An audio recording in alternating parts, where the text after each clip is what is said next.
your shoes off if you want. I mean, we try to be very welcoming and accommodating. See, even dogs attend the service. So we're pretty open about that. I know I usually book all of the speakers for us, and like I said, we've got some great ones coming up, but every once in a while we have to do little teachable moments as well, you know, as part of what we are, obviously a teaching church, but sometimes we need little reminders of things as well. So I thought, how could we not acknowledge this weekend, and Tuesday is Veterans Day. It's probably one of the most meaningful and significant holidays to a lot of people. It's a day that Americans have set aside to honor those that have served. I was taught at a very early age that we respect veterans. My father used to take me to the cemetery, well, more than once a year, but especially around Veterans Day, because my grandfather had fought in World War I, and he actually came home a different person, as a lot of people do. He had been exposed to chemicals and things, so it's something that he carried with him the rest of his life. But my dad used to take me to the cemetery, and I know back then, well, we celebrated Memorial Day, of course, to honor those that made that sacrifice, but just Veterans Day, other holidays as well, we would go to the cemetery, and a lot of families did, and you know, just do some maintenance, upkeep on the burial area, stone, all that kind of stuff. Plant some flowers, pull weeds, that kind of stuff, say prayers, you know. So yeah, off we went to St. Michael's Cemetery numerous times throughout the year. So it's something that I grew up respecting veterans, because veterans step forward and they adapt to sometimes a whole new way of life, a life of service to our country. So in May we do the ones, of course, that made the ultimate sacrifice to further the just causes of our nation. But in November, we pause in gratitude once more to dedicate a day of honor to all veterans, whether they served one tour or made a career out of it. So many veterans didn't make it back to home, unfortunately, and those I'd like to pause in a prayer for just a moment, a silent prayer.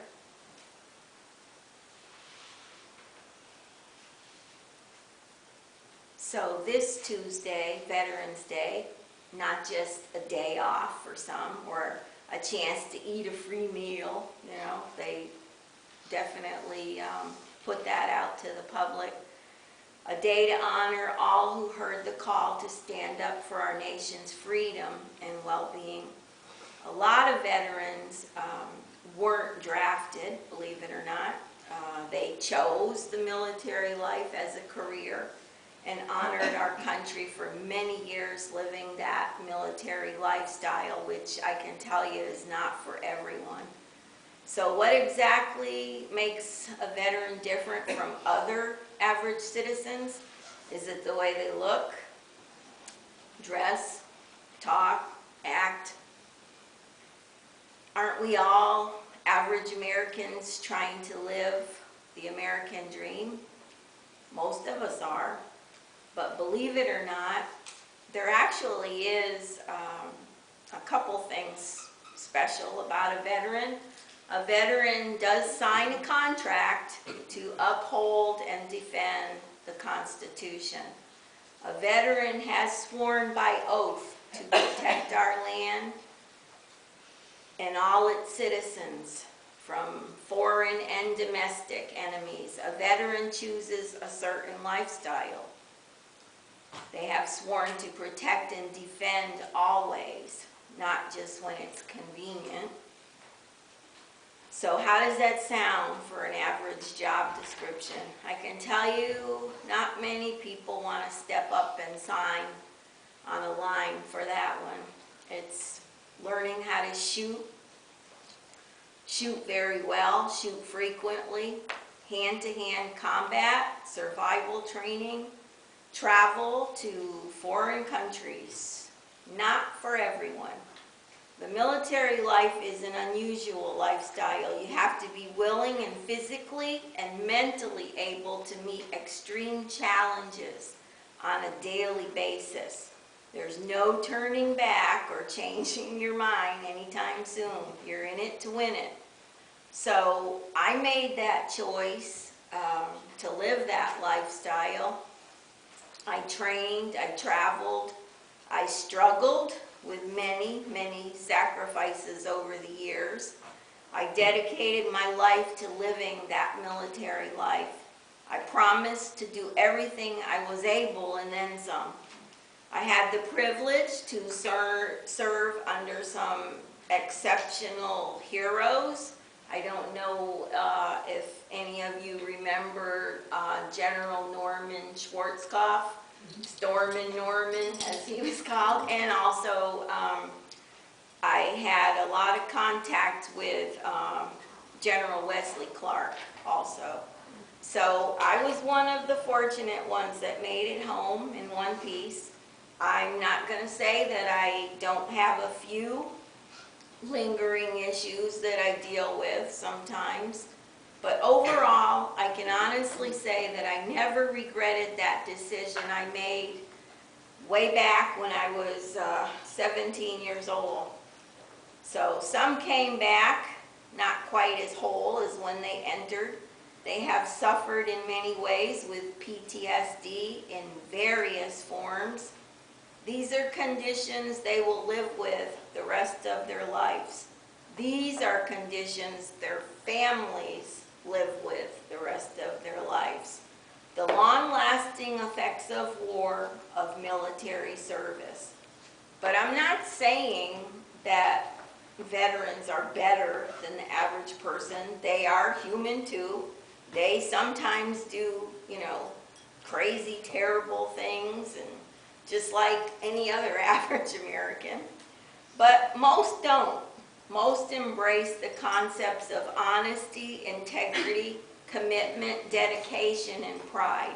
And they live their lives along those lines. They emulate exceptional citizens. They show us a noble life, a good life, honor, doing the right thing. And we try to raise our children with those same morals and ethics.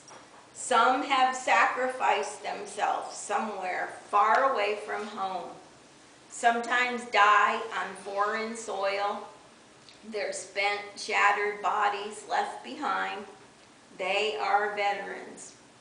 But their souls live on and travel to where they truly feel free. Sometimes as it never was in life. We as spiritualists know spirit is proven constantly, continuity of life to us over and over again.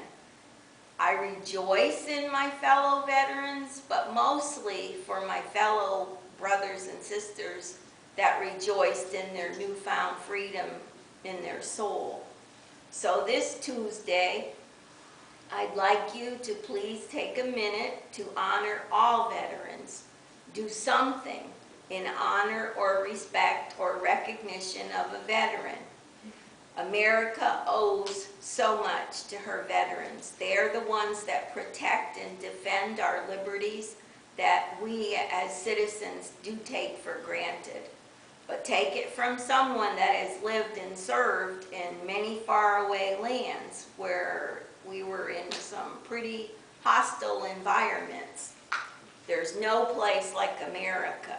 Everybody, everywhere else in the world, they all have a dream, it seems. All the people I ever came in contact with all wanted to at least come and experience life in America.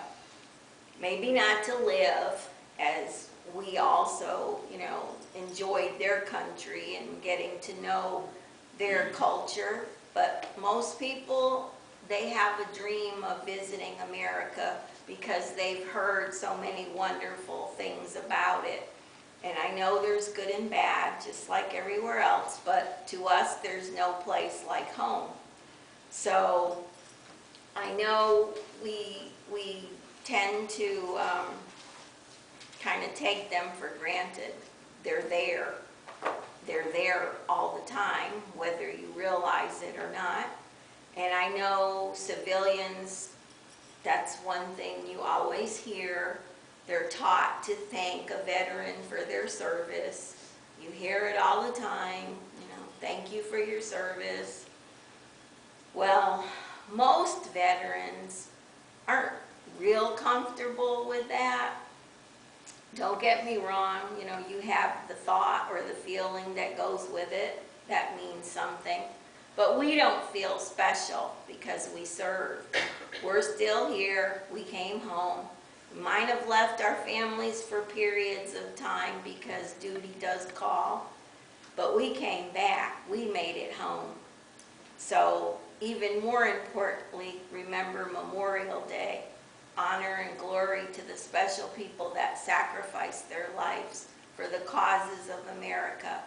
We don't all always see eye to eye with our government, obviously, but veterans swear to uphold and defend the Constitution, and they do. They truly fulfill their part of the deal, their part of the contract they signed. Sometimes their remains come home in a standard issue casket loaded in the back of an aircraft. Sometimes there's nothing left to send home. So don't thank me for my service. I get it, everybody wants to honor and respect veterans, but honor me and my brothers and sisters by acknowledging the true sacrifice of authentic heroes, the ones that sometimes we had to leave behind. And I was stationed different places over the years, in theater, Desert Storm, all that kind of stuff, Iraq, Kuwait, all the Middle Eastern countries.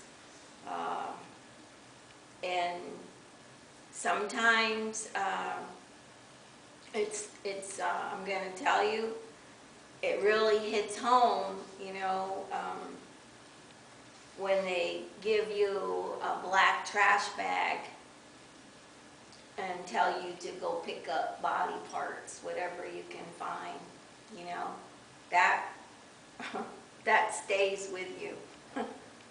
Picking up a leg or, something in a field. So, that's the reality of that, the things that you're expected to do unquestioningly. So, like I said, it is a different way of life, but you do learn a lot about truth, integrity, ethics, morals, high standards, that kind of stuff. So it's not always easy coming back and being placed in a community of average Americans, that aren't used to all of those types of behaviors or morals, like I said, and you're like kind of plopped down in the middle, and it can be challenging, it can be overwhelming. When I first retired from the military, I went to work in the state of Alabama in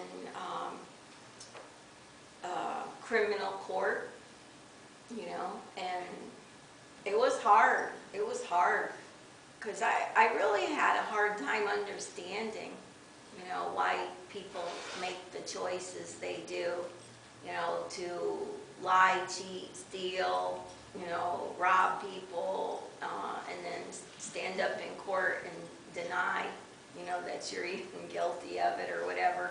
So it was kind of hard for me, you know, working there. And I did, you know, for quite a while. I did the job. I learned a lot. It was interesting. You know, it had a lot of advantages. I was in Montgomery, Alabama, where obviously there's been a lot of civil rights actions over the years. The state of Alabama was not open to everyone's freedoms and rights, obviously, and they struggled for many years with that. One of the advantages I had was to be able to go down into the basement, into the archives, to pull case files, you know, of people they had processed in the system, mostly unjustly, you know, for crimes, obviously. So, you know, that was interesting. So, you know, I said, well, I do have a hard time, you know, dealing with convicted criminals, and it wasn't, especially coming right out of the military, you know, where you're just trained and preached to be exemplary and, you know, knowing right from wrong, all that kind of stuff. So that was hard. So I did, you know, move on from there to federal court, you know, white collar crime kind of stuff. So it wasn't quite so bad. But yeah, military people, you know, especially if you go in young and you spend, you know, the majority of your training and years learning certain skills and requirements, it's a different lifestyle. It really is. So I respect veterans only because I've, you know, walked in those combat boots or whatever, and I have a lot of respect for them. And, you know, I know people that have a negative impression of military people. They think they're very rigid, you know, structured, no wiggle room kind of thing, you know. So I guess, you know, in some ways we are, but in some ways, of course, you know, we learned over the years, you know, flexibility was the key too, you know, to train people, young airmen and all that kind of stuff, to follow in those footsteps. So just remember, like I said, you know, I know it's a federal holiday. I believe it's a state holiday. From state to state is different sometimes, but it falls on Tuesday this year. So just if you just take a moment to, you know, yourself, just recognize that us, we as spiritualists of all people, we're free to express our viewpoints anywhere we go. We don't have to hide or meet in basement somewhere, or, you know, to hide what we believe and what we preach as well. We try to be very open-minded and welcoming to others, and, you know, that's, to me, a big success of this church, is that we get a little bit of everything, you know, comes in here. And they know that they're welcome, and we're not going to be closed-minded against them or their beliefs. So we listen to everyone. So I guess in a way, you know, like I said, I mostly hear negative things about military people. So, you know, I've been coming here a long time, like 17 years. And I was never made to feel disrespected or anything for my path, you know, getting here. Because obviously we all walk different paths and then come in that door and decide whether we're going to stay and feel welcomed, which I hope you all do, because that's a big point with us. So just take a moment on Tuesday, you know, to give a little thought. We have veterans right here in the congregation, and a lot of times, you know, you really know that about people. Some people kind of keep it to themselves. They don't want to talk about it. You know, they might have went in the military, like I said, for a few years and got out because they knew it was not the lifestyle for them. So that's why I said, you know, any service you give to your country, obviously, you know, should be unblemished as much as possible. And like I said, if you're not happy with it, you know, you just don't re-enlist, you go about your business, and we thank those people for their service just as well, because they had signed that contract just as much as the lifer did, you know, the person that stays in many, many, many years. So just have a little respect, you know, as we all do for people that are different, of different minds, different beliefs and thoughts, and I guess that can be one of them. Because, like I said, the life is not for everyone, and it's not an easy life. There's always challenges. You're always having to choose your work or commitments, your training, etc. Sometimes over your family, you know. You're placed under field conditions or whatever where there's no communication with your loved ones or whatever.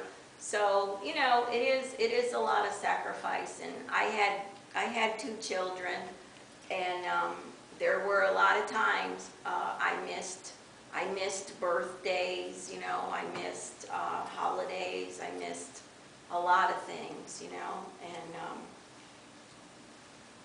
it's not an easy life. So thank you for listening to that, and I guess just take that into consideration on Tuesday, you know, because maybe it's not the life for you.